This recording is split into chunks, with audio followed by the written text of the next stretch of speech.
It is 3:12 a.m. A Ukrainian artillery battery sits motionless in the dark fields outside Kharkiv.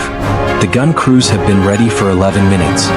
6 kilometers away, inside a reinforced warehouse-turned-command post, a Russian 3-star general is still talking.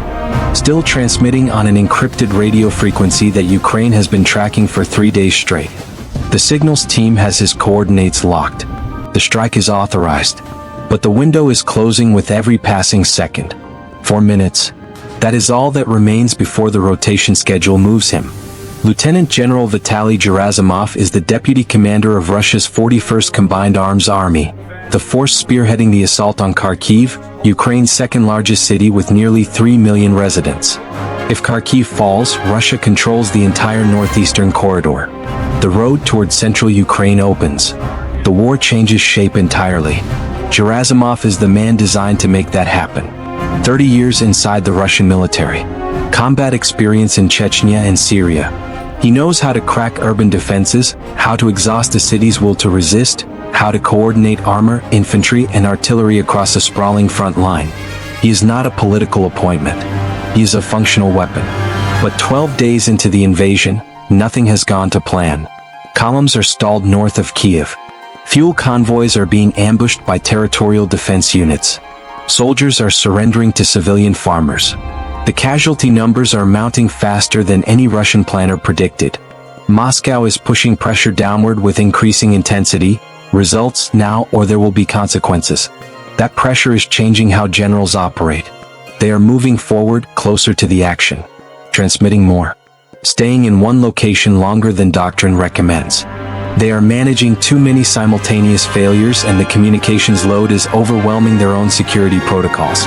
Ukraine's GUR, military intelligence, has been watching these patterns since before the first Russian tank crossed the border.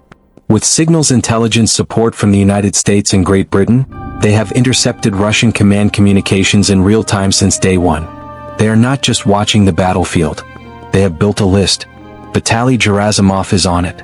Russian military doctrine places the commanding general at the operational center of any engagement. He does not delegate, he directs. Fire support, logistics, movement orders, key decisions. All flow through him. This is by design. It creates speed and unity when communications are functioning. When the general is present and informed, the machine runs. But it creates a single point of failure.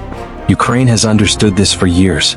After Russia's 2014 seizure of Crimea and the start of the Donbass conflict, the GUR underwent a quiet, sustained transformation. Signal interception technology was upgraded. Human intelligence networks were built inside occupied and contested territory. Coordination pipelines with Western intelligence agencies were formalized and exercised continuously. By February 2022, Ukraine's targeting capability has reached a level that surprises even experienced Western intelligence officers watching from the outside. They are not simply monitoring Russian communications.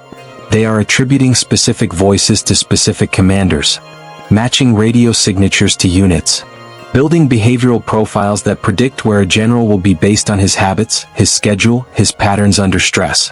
Gerasimov's 41st Army Command Network has been under continuous electronic watch since it entered Ukrainian territory.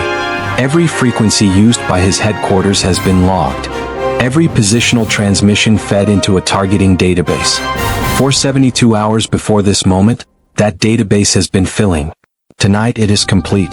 But what Gerasimov doesn't know is that Ukraine has been patient precisely because they needed one specific thing: a stationary target. His signals team rotated encryption protocols twice that week. Both times, Ukraine's intercept operators re-established the track within hours. His command post vehicle moved on a disciplined schedule, rarely staying in one location longer than 30 minutes. But tonight, the morning assault on Kharkiv's northern districts requires detailed coordination. The briefing runs long. The vehicle doesn't move. 40 minutes in one position. For a man at his level, that is a lifetime. The alert reaches Ukraine's Fire Support Coordination Cell at 11:47 p.m. Signal confirmed stationary across 3 independent intercept stations. Coordinates precise to within 50 meters. A warehouse complex in an industrial zone on the eastern outskirts of Kharkiv Oblast. Behind Russian lines. Inside what Gerasimov's staff considers a safe working distance from the front. Inside artillery range. The duty officer calls up the chain immediately. Authorization to develop a strike package is granted by 12:15 a.m. But this is not a straightforward call for fire. The compound sits among multiple structures.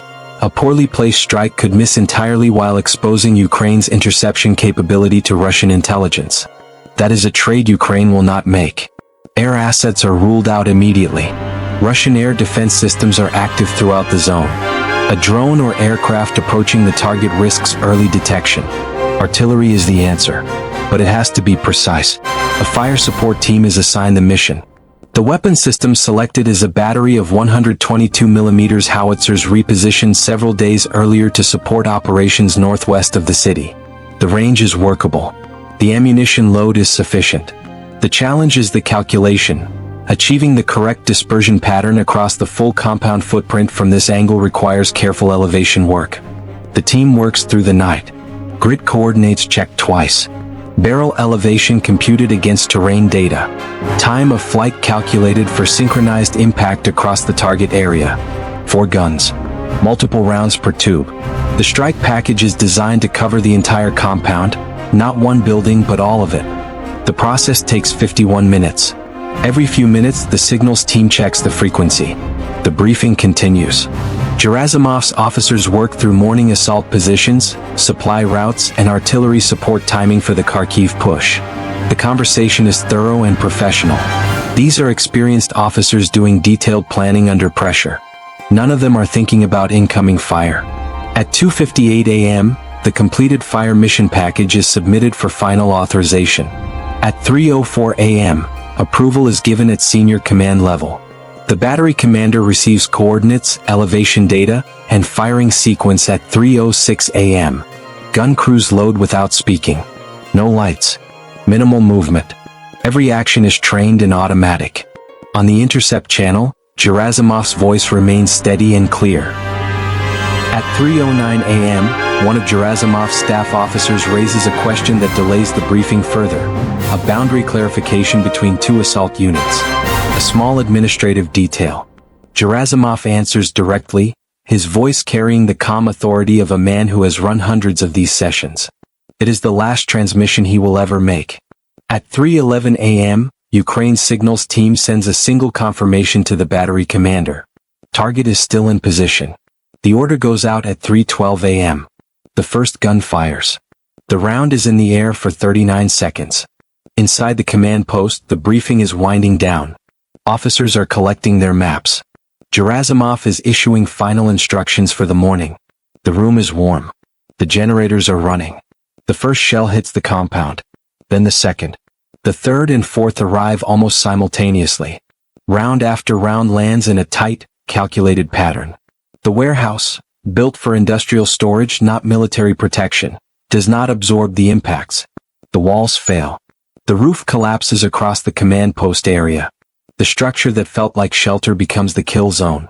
Russia's communication network for the 41st Army goes silent. Ukrainian signals operators log the frequency drop at 3:13 a.m. No further transmissions from that grid location. No signal from any associated frequency in the command network. The silence is complete. Within hours, confirmation begins moving through Ukrainian human intelligence channels near the site. The compound is destroyed. Multiple Russian officers are confirmed dead in the strike. Vitaly Gerasimov is among them. Russia makes no announcement. No official statement. No public military ceremony in the days that follow. The information leaks first through Ukrainian sources, then through Western intelligence assessments, then through Russian military observer channels that cannot fully suppress it. A 3-star general. Dead in a command post he believed was secure. 12 days into a war he was sent to win in 3. Gerasimov's death sends a shockwave through Russia's senior officer corps. Within the first month of the war, Ukraine kills or seriously wounds multiple Russian generals, a rate of senior officer attrition with no modern parallel in military history. The psychological impact reshapes how Russian commanders operate. Forward positions are abandoned. Radio discipline tightens sharply. Command structures pull further from the front. But the damage is already done. The 41st Army's momentum in Kharkiv stalls. The assault Gerasimov was directing from that warehouse never recovers its organizational coherence. Kharkiv never falls. For Ukraine, the strike validates years of investment in signals capability that many had questioned, and proves that precise intelligence, acted upon without hesitation, can eliminate threats that no amount of armor can stop. Vitaly Gerasimov died doing exactly what his doctrine told him to do, leading from close range in a difficult fight. That same doctrine, unchanged for decades, became his vulnerability the moment Ukraine learned to read it. Wars are no longer decided only by who fields the most soldiers. They are decided by who sees the battlefield most clearly, and acts fastest on what they see. If you want more stories like this, operations that reshape wars without making the history books, subscribe.